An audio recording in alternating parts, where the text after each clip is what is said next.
शिवसेना शिंदे गट काही प्रमाणात नाराज जो आहे तो सुरुवातीला होता. आपण गेल्या काही दिवसांपासून एकत्रितपणे आपण फिरता करताय.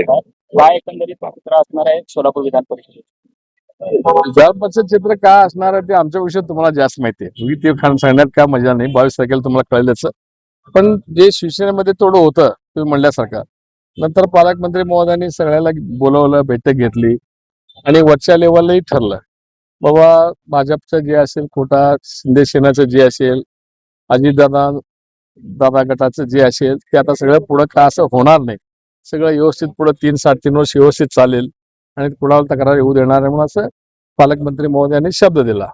त्या शब्दावर सगळे विश्वास ठेवून एकत्र काम करत होते. तालुक्यात अक्कलकोट तालुक्यात आमच्या अक्कलकोट तालुक्यात वन साइडच आहे सगळं. दुधनी आमचे 23 आहे. जिल्हा परिषद त्यांचे आहेत, आमचे आहेत.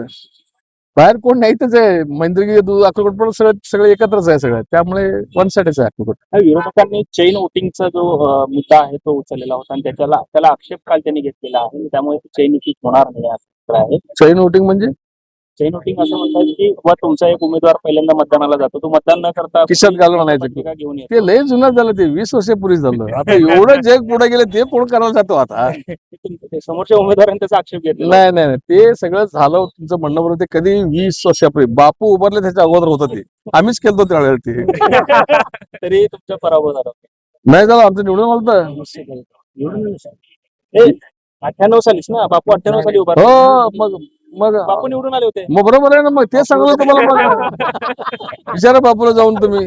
त्यांच्या मागे काही अदृश्य शक्ती असं त्यांचं म्हणणं आहे विरोधकांचं. तुमच्याकडे जास्त अपेक्षा आहेत त्यांच्या. नाही असं आहे. आमचं वर्ष आपल्या आदरणीय उपमुख्यमंत्री शिंदे साहेबांनी स्पष्ट आदेश दिले, आपल्याला युती धर्म तोडायचं नाही. युतीमध्ये धर्म तोडून ते काय उपयोग होणार नाही. कशाला हे करतात?